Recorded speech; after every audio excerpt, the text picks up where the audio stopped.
Welcome to this video about the Dogstar Shipper Solo Expansion Lone Shipper. With this expansion, you and only you face new opportunities and new encounters as you choose to play from 6 unique solo scenarios featuring the 4 factions of the Sirius system and more. In this video, I'll describe more about the expansion and detail the setup for one of the scenarios. Everything that you hear from me is also provided in the instructions that form the box for the 18 card expansion. So let's get into it.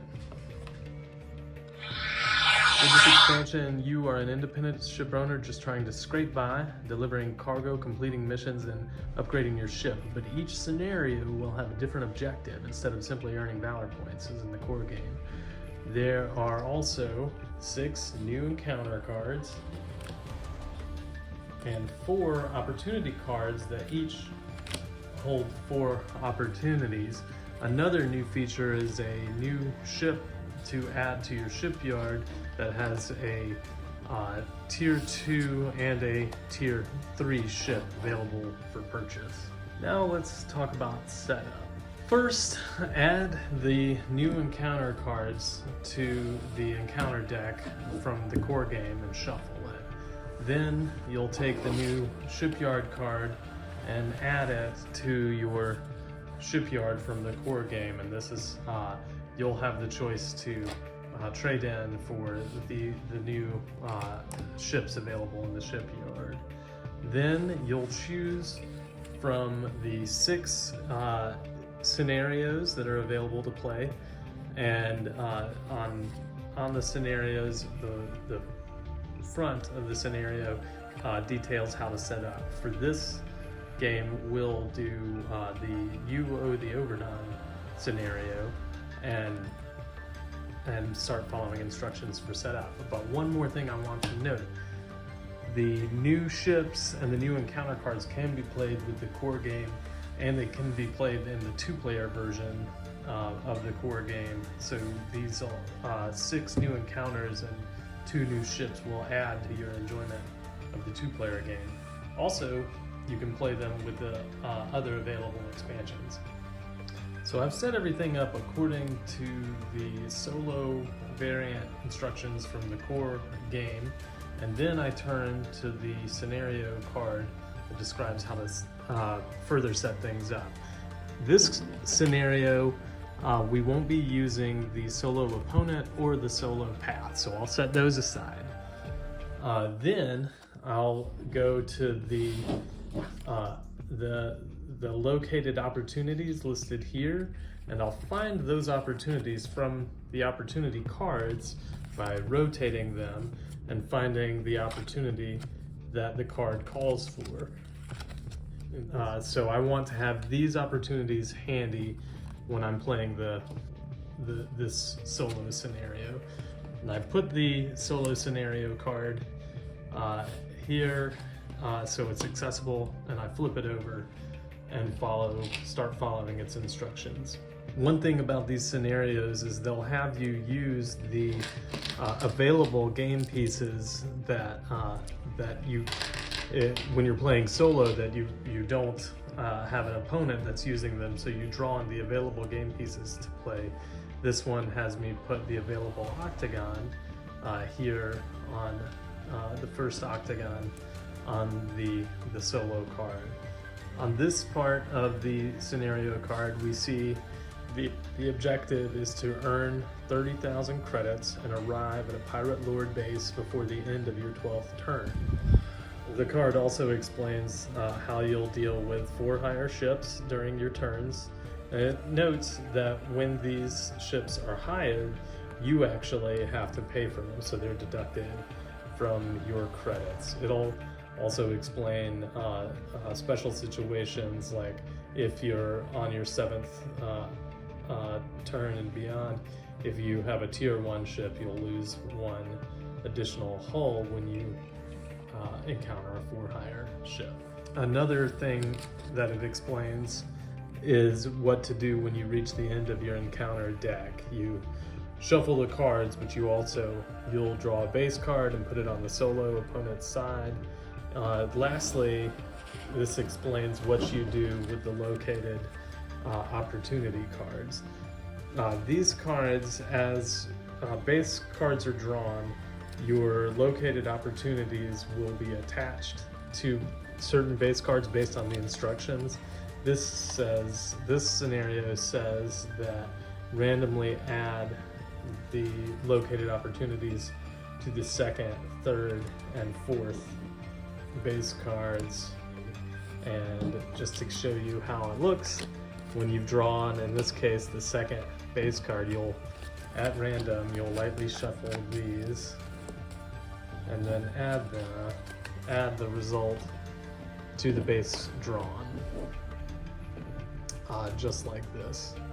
And in this case, this base has a frozen ice on it, so you put it on here to collect.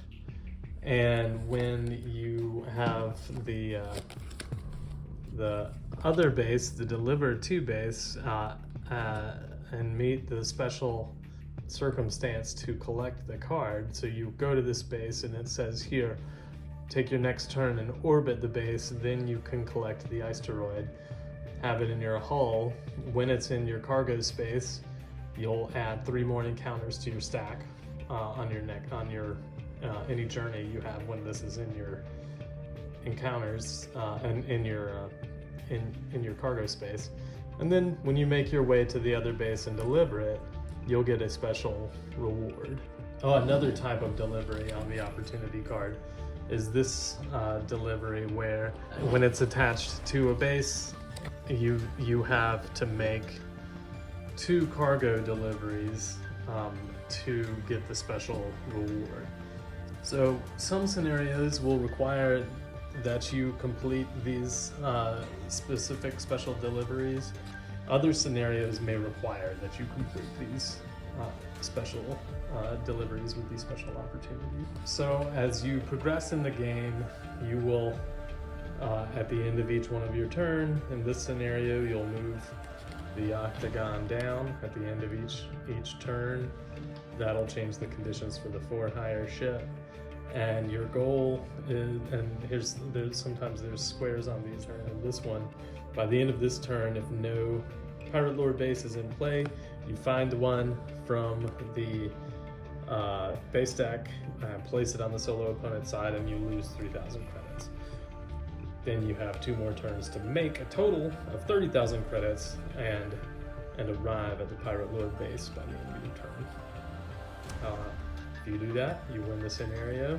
A few other new things about the expansion I should describe are this is a type of encounter that it's a siege ship like the one that's in our base core game, but it's a little bit different. This ship is in need of rescue, and if you meet the requirements on the reputation, then you can accept this as a rescue mission that you can add to the game in addition to any other mission that you may be on, and it also doesn't count towards your stored missions. But during your encounters, this is a special mission that you're on. It says to take the mission, you add 3 more encounters to your encounter stack and rotate the card, put it to your side, and if you make it to your base or wherever you're trying to journey, with 2 hull or more, you have completed the rescue mission and earned, in this case, an additional 3,000 credits. About the new ships, this is the Hightailer. One thing that's unique about this is it has contraband, a space for contraband, so you can choose to either put your cargo in the cargo space and sell it for 2,000 credits, or you can put cargo so you would buy it at a base for 1,000 and then put it in the contraband space. Now it's contraband, and when you arrive at your next base, you can sell it for 4,000 credits. But there's a special condition: when you have contraband in your hull, the Merchants Guild is always going to be hostile to you regardless of your reputation. On the Fervent, the tier 3 ship, you have a space for a torpedo, and you just purchase the torpedo for 2,000 credits. Add it to your space there, just like and it has all the features just like cargo. So if your hull is down here you lose that torpedo. But while the torpedo is in there, you can choose to remove it during your encounters when you're facing a hostile ship or any ship you want to attack or fight. And for free, you can fight that ship no matter without having to adjust any of your systems or your hull. So there's lots more to discover with the solo expansion, Lone Shipper. There's more exciting scenarios. Some scenarios have you use this double-sided card, which has a new base on it and a unique mission. So last thing, just want to remind you that the expansion requires the core game to play. The instructions are available on the box that the game comes in. All the details are there that you'll need.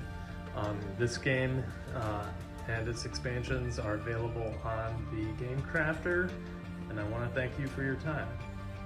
Thanks for your time.